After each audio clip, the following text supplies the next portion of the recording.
If you are truly one of the chosen, why does your financial life always seem to be under attack, while people with no faith at all appear to prosper with ease?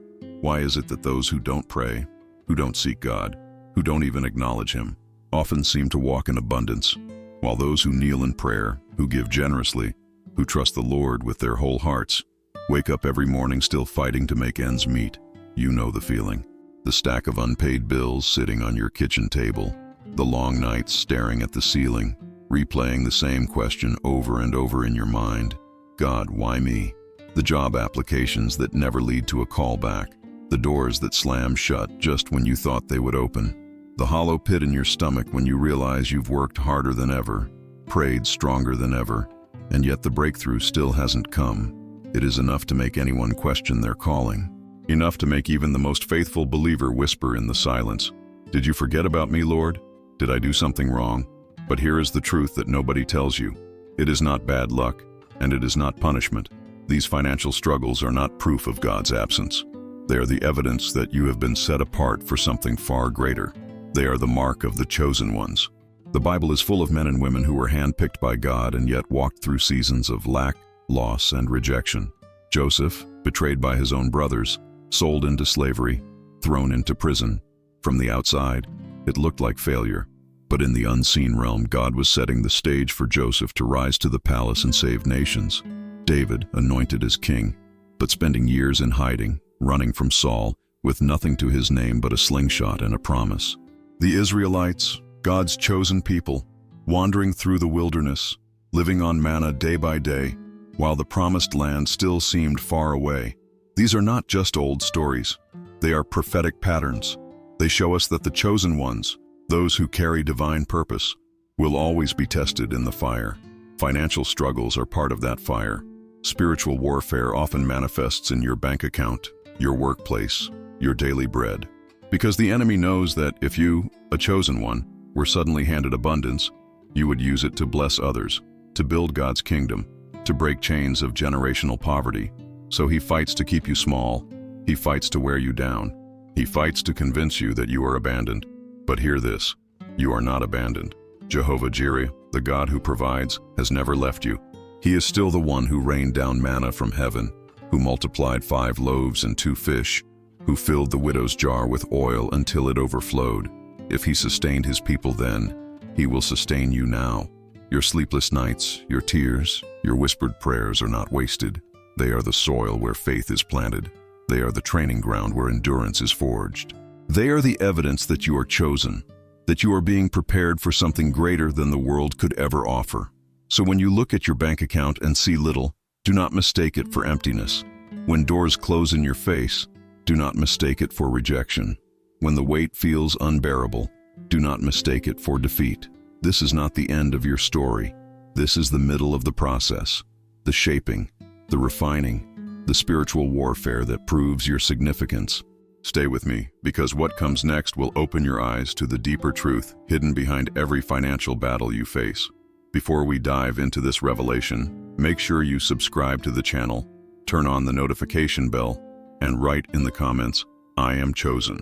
When you do this, the YouTube algorithm will recognize the power of this message and spread it to thousands of people who need to hear it.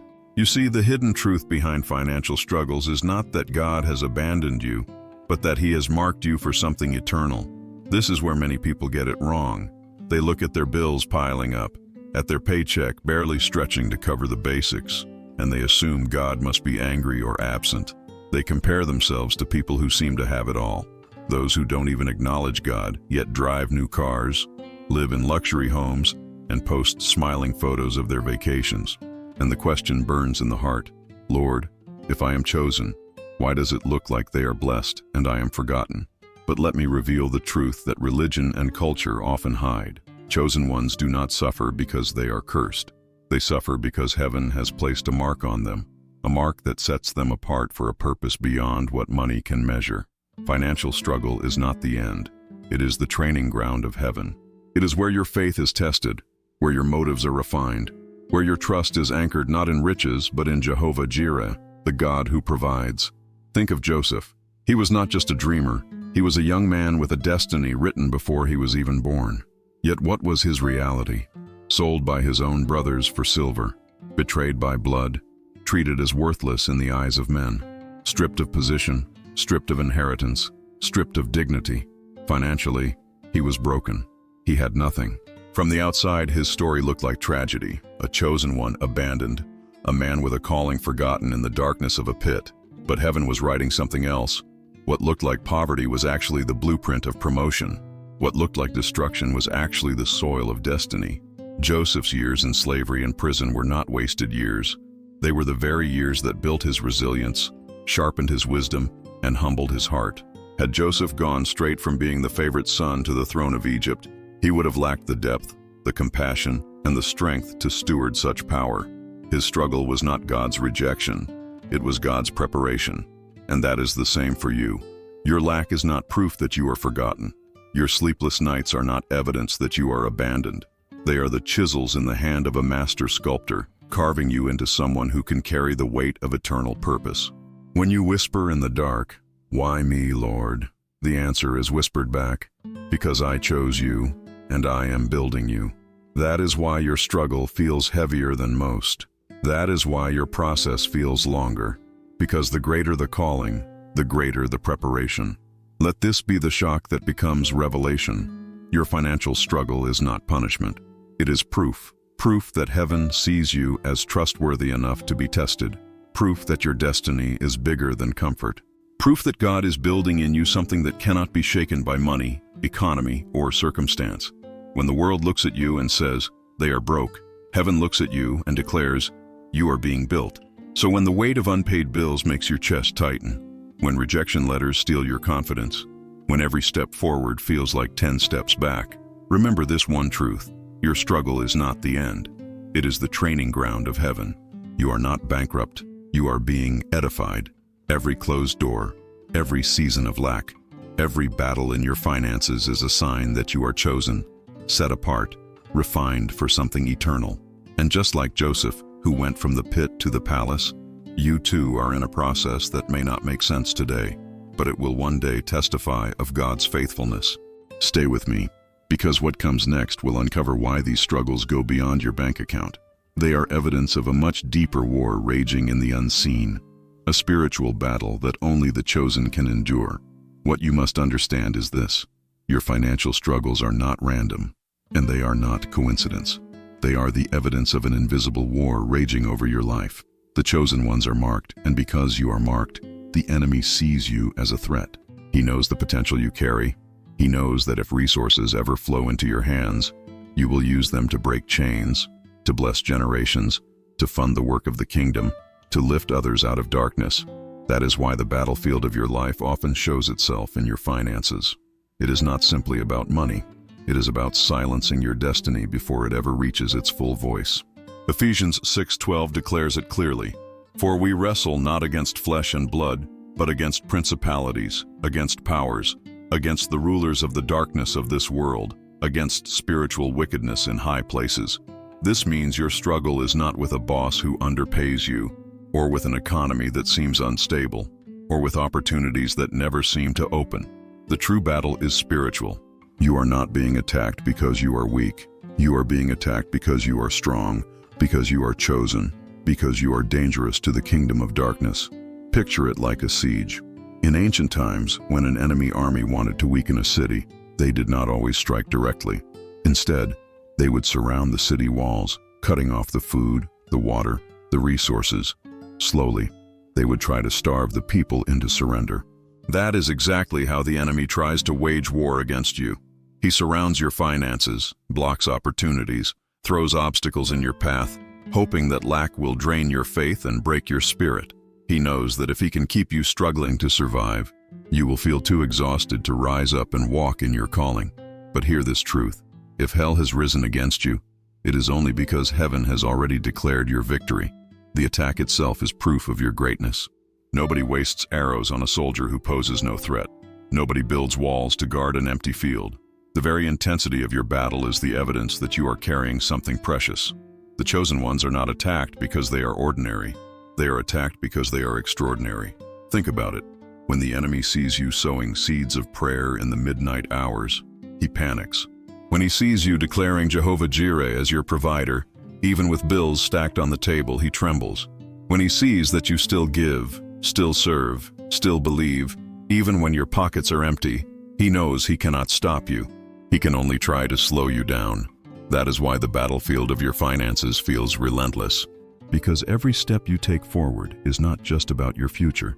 It is about the countless lives connected to you, the souls that will be blessed through your obedience. And this is where your perspective must shift. Instead of seeing financial lack as evidence that you are failing, see it as evidence that you are feared by hell. Instead of asking, "Why me, Lord?" begin declaring, "It had to be me, because I am chosen." Your struggle is the alarm bell ringing in the spirit, signaling to the enemy that a giant is about to rise.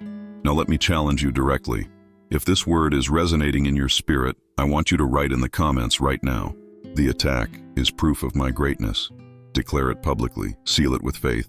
Because when you type those words, you are not only speaking over your own life, you are joining an army of chosen ones who are refusing to bow, refusing to quit, and refusing to be silenced. Write it again if you have to. Let the enemy see that even in the middle of your financial battle, you will not surrender. When you walk through scarcity, it is easy to believe that God has abandoned you, that his silence means he is no longer near. But the truth is far deeper, far more mysterious, and far more powerful. Scarcity is not punishment. It is preparation. It is the divine classroom where the chosen ones are taught lessons that cannot be learned in seasons of abundance.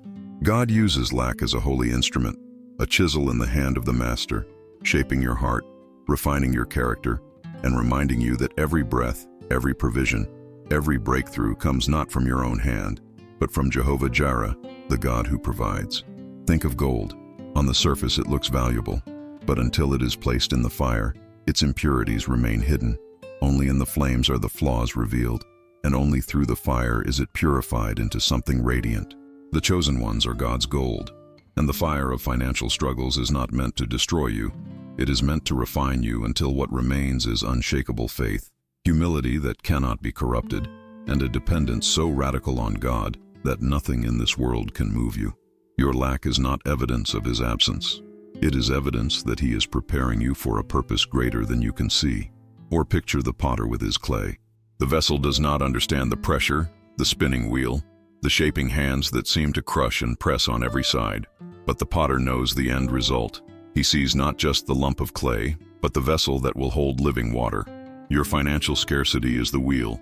Your trials are the pressure.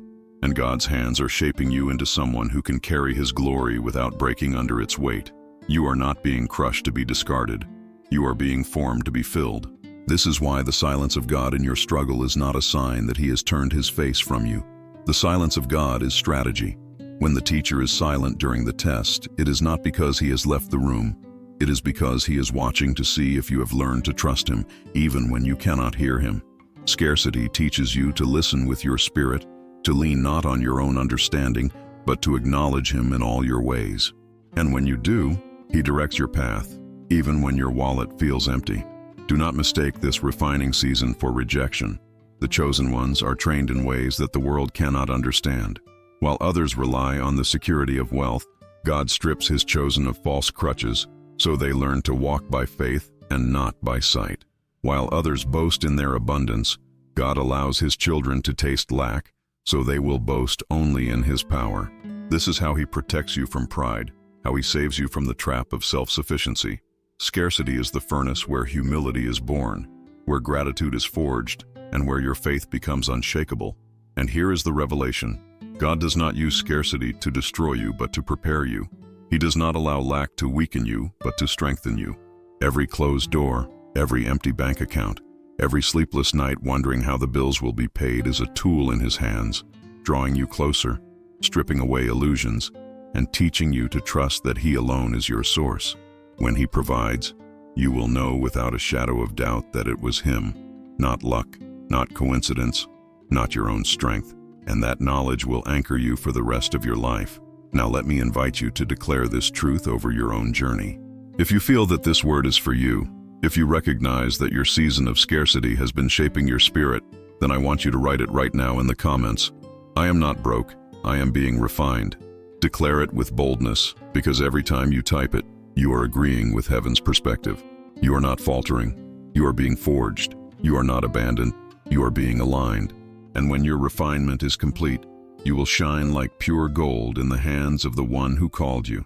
There comes a moment in every chosen one's journey where the silence of God breaks, the fire of scarcity gives way, and the preparation hidden in the shadows is suddenly unveiled before the world. It does not come gradually. It comes suddenly, as if heaven has been storing the rain until the right appointed time, and when the clouds break, abundance pours out in measures you never imagined. That is the pattern of God. He refines in secret and then reveals in glory. He strips down so he can elevate. He allows the chosen to taste poverty, not as a sentence, but as the womb where abundance is conceived. The struggle is not evidence that you are cursed. It is proof that you are being aligned with your eternal destiny. Look at Joseph, sold by his own brothers, betrayed, left in a pit, chained as a slave, falsely accused, and thrown into prison. Financially, he had nothing. By the world's standards, he was finished. But in God's timeline, Joseph was not failing. He was gestating. Every betrayal, every false accusation, every night in that prison cell was preparing him for a palace he could not yet see. And when the time came, it was not a slow rise. In one day, Joseph went from prisoner to prime minister, from lack to leadership, from forgotten to exalted. That is what scarcity does for the chosen. It presses them until the fullness of purpose bursts forth. The same is true of David, the boy who tended sheep in obscurity, who was overlooked by his own father, who knew the loneliness of nights under the stars with nothing but a sling in his hand. Yet it was in those hidden fields that his faith was sharpened, his courage tested, his worship deepened. He did not know that every bear, every lion, every long night of solitude was training him for the moment he would face Goliath and later be crowned king. The pasture was his preparation. The palace was his destiny.